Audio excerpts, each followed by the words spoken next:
नमस्कार मैं आज तुमलोকক शिकाब ओलाइছো उत्पादक निर्णय करा उत्पादकनो केनेकुवाके ओलाय हेतु मैं आज तुमलोকক देखुवाई दिम तार आगते एटा कथा जानिब লাগিব उत्पादकनो की এই বস্তুটো আগতে জানি লব লাগিব যে উৎপাদক কি হেতু মই দেখুৱাই দিছো চোৱা এইটো ধৰা সংখ্যা 4 এই 4 সংখ্যাটোৰ উৎপাদক কি হ'ব পাৰে এইটো আমি দুটা ধৰণে ক'ব পাৰো এটা প্ৰথমটো হৈছে এই 4 সংখ্যাটো আমি কি দুটা সংখ্যা পূৰণ কৰি পাব পাৰো 1 পূৰণ 4 আৰু কিবা বেলেগ দুটা সংখ্যা পূৰণ কৰি 4 টো পাব পাৰো নেকি পাৰো কি 2 পূৰণ 2 2 দুগুণ 4 বা 6 টো 1 পূৰণ 6 2 3 গুণ 6 মানে এই সংখ্যাটোৰ যি দুটা সংখ্যা পূৰণ কৰি হৈ এই 4 সংখ্যাটো পাইছো এইটো আৰু এই সংখ্যা বিলাকক কি বুলি কোৱা হয় এই যিটো সংখ্যা উলাইছিলো এই দুটা সংখ্যা পূৰণ কৰোঁতে যিটো সংখ্যা পাইছো সেই সংখ্যাটোৰ কি বুলি কোৱা হ'ব এইবিলাকক উৎপাদক বুলি কোৱা হ'ব ইয়াত যেনেকুৱা 4 টো আমি কি সংখ্যা পূৰণ কৰোঁতে পালো 1 পূৰণ 4 2 দুগুণ 4 যে 4 ৰ উৎপাদক কি হ'ব 1 2 4 6 টোৰ 1 পূৰণ 6 2 3 গুণ 6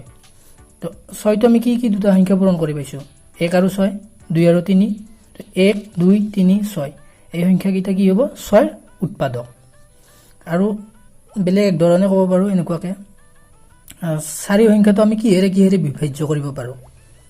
কিহেৰে বিভাজ্য কৰিব পাৰো আৰু কিমান বাৰ ওলাই এই সংখ্যা কিটা কি হ'ব 4 টোৰ উৎপাদক আৰু 1 পূৰণ 4 মানে 1 ৰে 4 কিমান বাৰ বিভাজ্য হয় 4 বাৰ 2 ৰে 4 কিমান বাৰ বিভাজ্য হ'ব 2 বাৰ মই ইয়াতে 12 টো লৈছো মই 12 টো কি হয় 1 ৰে কিমান বাৰ বিভাজ্য হ'ব 12 বাৰ 2 ৰে কিমান বাৰ বিভাজ্য হ'ব 6 বাৰ 3 ৰে বিভাজ্য হ'ব না 3 ৰেও বিভাজ্য হ'ব 3 4 গুণ 12 1 2 3 4 6 12 এইবিলাক কি হৈছে 12 ৰ উৎপাদক মানে 12 কিহেৰে বিভাজ্য কৰিছিলো এপিনে হল কি সংখ্যাৰে বিভাজ্য কৰিলো আৰু কিমান বাৰ ওলাল এপিনে হ'ব কিমান বাৰ ওলাইছে তো 1 ৰে 12 হৰণ কৰোঁতে কিমান ওলাইছে 12 বাৰ 2 ৰে 12 হৰণ কৰোঁতে কিমান বাৰ ওলাইছে 6 বাৰ আৰু 3 ৰে 12 হৰণ কৰোঁতে কিমান ওলাইছে 4 বাৰ আৰু এইবিলাকে কি হয় 12 ৰ উৎপাদক মই তোমালোকক এটা সংখ্যা কৰি দিছো আৰু এই বিভাজ্যতা নিয়মেৰে কৰিলে কি হয় খনন কৰিবলৈ সহজ হয় আৰু সিৰিয়ালি ধুনিয়াকৈ লিখিব পাৰি এতিয়া এইটো আমি কি কৰিব পাৰো মনত নাথাকিলে প্ৰথমতে ধৰা 1 পূৰণ 12 তেনেকুৱাকে লিখিলো 3 4 গুণ 12 তেনেকুৱাকে লিখিলো নেক্সট কি লিখিলো 2 পূৰণ 6 তেনেকুৱাকে লিখিলো এতিয়া যেতিয়া উৎপাদক বিলাক উলাম আমি কি হয় কেতিয়াবা ৰৈও যাব পাৰে এইটো নিয়মত কৰিলে ৰৈও যাব পাৰে কিন্তু যদি বিভাজ্যতা নিয়মৰ সহায়ত কৰো কি হয় ৰৈ যোৱাৰ কোনো চান্স নাথাকে এতিয়া চোৱা এইটো কৰিম এইটো একৰে বিভাজ্য হ'ব কিমান বাৰ 30 বাৰ 2 ৰে বিভাজ্য হ'ব এককৰ ঘৰত 0 2 4 6 8 থাকিলে 2 ৰে বিভাজ্য হয় গতিকে 30ক 2 ৰে বিভাজ্য হ'ব কিমান বাৰ 2 ৰে 3 এবাৰ 3 কিমান ৰব 2 1 গুণ 2 1 ৰব 1 2 বিনে আহিলে কিমান হ'ব 10 10ক 2 ৰে কি বাজিব 5 বাৰ 3 ৰে 30ক বিভাজ্য হ'ব 3 10 গুণ 30 এটা মই ক'লে জানো 4 ৰে বিভাজ্য নহয় একক আৰু দহকৰ অংক দুটা লগ লাগি গঠন হোৱা সংখ্যাটো যদি 4 ৰে বিভাজ্য হয় তেতিয়া হলে গোটেই সংখ্যাটোক 4 ৰে বিভাজ্য হয় এইটো যেহেতুকে 30 আছে 30ক 4 ৰে বিভাজ্য নহয় নেক্সট 5 ৰে 5 ৰে এককৰ ঘৰত 5 আৰু 0 থাকিলে কি হয় 5 ৰে বিভাজ্য হয় গতিকে ইয়াতে 0 আছে গতিকে 5 ৰে বিভাজ্য হ'ব কেইবাৰ 5 6 গুণ 30 এতিয়া চোৱা বিভাজ্য কৰা সংখ্যাটো মানে ভাজকটো আৰু ভাগফলটো ওচৰা-ওচৰি নাইবা সমান হৈছে ওচৰা-ওচৰি হৈছে এতিয়া ইয়াতে সমান হোৱা নাই ইয়াত ওচৰা-ওচৰি বা যদি সমান হয় ইয়াৰ পিছত আৰু কি নলাই নতুন উৎপাদক নলাই এতিয়া 5 ৰ পিছৰ সংখ্যাটো কিহেৰে বিভাজ্য কৰিব লাগিল 6 ৰে এতিয়া আমি 6 টো পালো এতিয়া আৰু ইয়াক বিভাজ্য কৰিব নালাগে গতিকে 30 ৰ উৎপাদক কি হ'ব এতিয়া 30 ৰ উৎপাদক হ'ব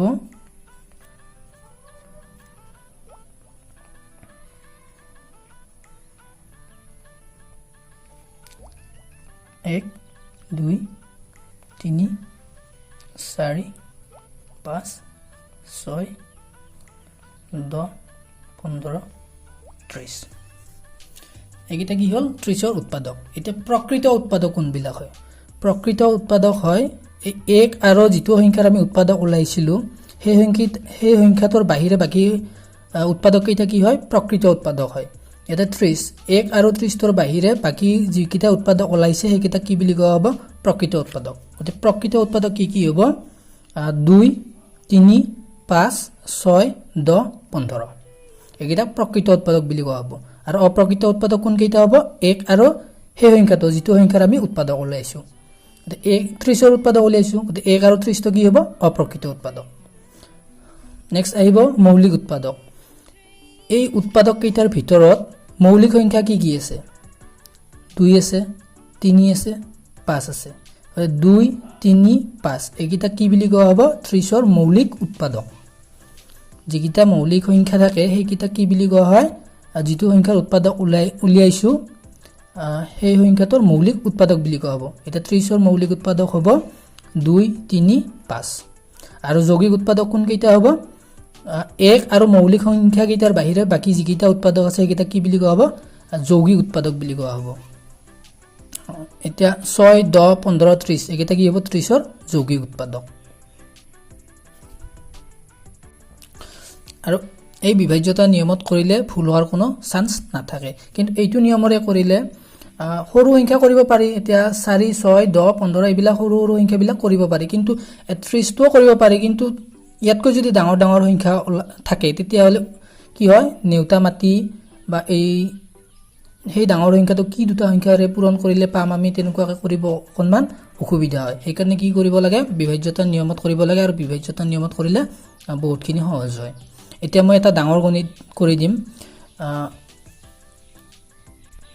এতিয়া মই অকনমান ডাঙৰ সংখ্যা এটা লম এই ডাঙৰ সংখ্যাটো হৈছে 360 এটা 360 সংখ্যাটো প্ৰথমতে একেৰে সকলো সংখ্যাকে বিভাজ্য হয় গতিকে 1 * কি হ'ব 360 2 এৰে বিভাজ্য হ'ব কাৰণ এককৰ ঘৰত কি আছে 2 গতিকে আমি কি লিখিম 2 পূৰণ এটা কিমান বাৰ যায় এটো ইয়াতে হৰণ কৰিছাম এই সংখ্যাটো 2 এৰে বিভাজ্য হ'ব বুলি গম পাইছো আমি এতিয়া 3 কেইবাৰ যাব চোৱা 3 2 এৰে কেইবাৰ যাব একবাৰ 2 1 গুণ 2 3 কিমান ৰব 1 1 টো যদি আমি ইপিনে আনো ইয়াতে কিমান আছে 6 গতিকে কিমান হ'ব 16 16 2 এৰে কেইবাৰ যাব 8 বাৰ আৰু শূন্যটো থাকিল গতিকে শূন্যটো ইয়াতে দিলে আৰু 3 এৰে বিভাজ্য 3 এৰে হ'বনে নহয় 3 এৰে বিভাজ্য যোৱা নিয়মটো কি এইটো এটা সংখ্যা সংখ্যাটোৰ অংক কি আছে 3 6 0 এই সংখ্যাটোৰ অংক কেইটাৰ যোগফল যদি 3 এৰে বিভাজ্য হয় গোটেই সংখ্যাটোক 3 এৰে বিভাজ্য হ'ব এটা 3 6 যোগ কৰিলে কিমান হয় 9 9 আৰু 0 যোগ কৰিলে কিমান হ'ব 9 9 3 এৰে বিভাজ্য হয় গতিকে 360 কি হ'ব 3 এৰে বিভাজ্য হ'ব 3 এৰে 3 এবাৰ 6ক দুবাৰ লগত 0 টো 4 এৰে বিভাজ্য যোৱা নিয়মটো হ'ল একক আৰু দশকৰ অংক দুটা লগ লাগি যেটো সংখ্যা হৈছে ইয়াতে কিমান আছে 60 এই 60 সংখ্যাটোক যদি 4 এৰে বিভাজ্য হয় 360 4 এৰে বিভাজ্য হ'ব 60 4 এৰে বিভাজ্য হয় 15 বাৰ গতিকে 360 4 এৰে বিভাজ্য হ'ব 4 9 গুণ 36 লগত 0 টো 5 এৰে বিভাজ্য হ'ব এককৰ ঘৰত যদি 0 আৰু 5 থাকে তেতিয়া হলে কি হয় সংখ্যাটোক 5 এৰে বিভাজ্য হয় 5 এৰে বিভাজ্য হ'ব 5 7 গুণ কিমান হ'ব 35 37 ত কিমান হ'ব 1 1 টো ইপিনে আহিলে কিমান হ'ব 10 10ক 5 এৰে কিবা যাব 2 বাৰ নেক্সট 6 2 আৰু 3 এৰে যদি বিভাজ্য হয় এই সংখ্যাটোক 2 আৰু 3 এৰে বিভাজ্য হৈছে নহয় গতিকে কি হ'ব 6 এৰে বিভাজ্য হ'ব 2 আৰু 3 এৰে বিভাজ্য যোৱা সংখ্যাবিলাকক 6 এৰে বিভাজ্য হয় 6 এৰে 37ক 6 বাৰ লগত 0 টো 7 এৰে বিভাজ্য নহয় 8 এৰে বিভাজ্য 8 এৰে বিভাজ্য যোৱা নিয়মটো অকনমান টান মানে বেছি নহয় ডাঙৰ সংখ্যাৰ ক্ষেত্ৰত সুবিধা হয় কাৰণ ইয়াতে তিনিটা আছে এই তিনিটা সংখ্যা 4 আৰু 8 ৰ নিয়মটো প্ৰায় একে 4 কি আছিল দুটা আছিল 8 কি হয় তিনিটা হয় একক দশক শতক এই স্থানৰ অংক কেইটাৰে গঠিত সংখ্যাটো যদি 8 এৰে বিভাজ্য হয় তেতিয়ালে কি হ'ব গোটেই সংখ্যাটো 8 এৰে বিভাজ্য হ'ব ইয়াতে 8 4 গুণ কিমান হ'ব 32 8 4 গুণ 32 ইয়াতে কিমান ৰব 4 4 টো ইপিনে আহিলে কিমান হ'ব ইয়াতে শূন্য আছে 4 টো ইপিনে আহিলে হ'ব 4 10 শূন্য 4 10 40 40 8ৰে কেইবাৰ যাব 5 বাৰ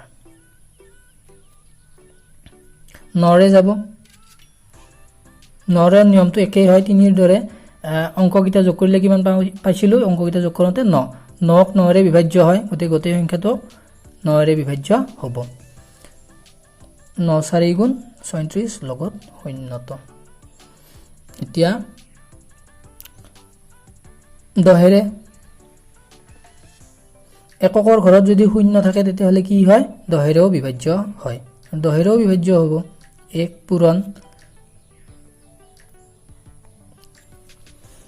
10 পূৰণ 3 37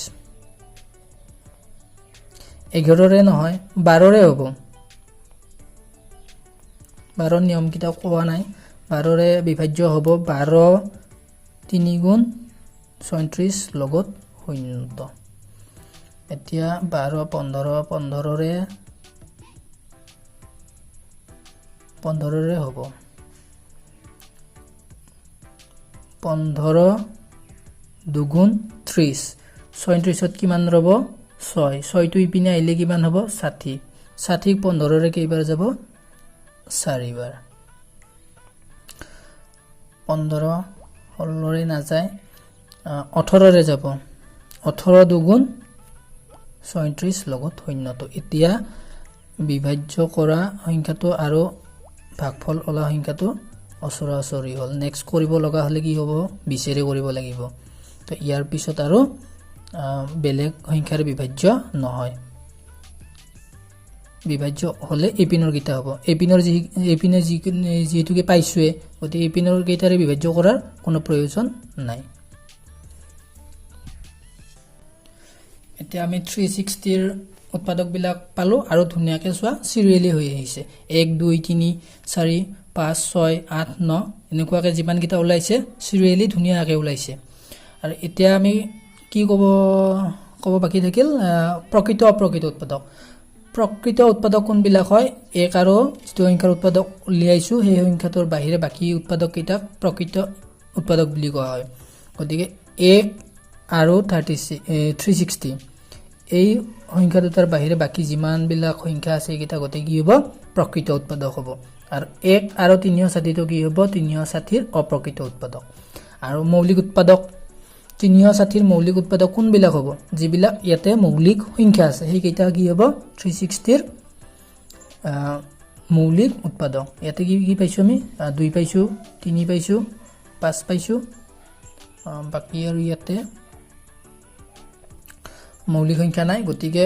360 ৰ মৌলিক উৎপাদক হ'ব 2 3 5 আৰু যৌগিক উৎপাদক কোনবিলাক হ'ব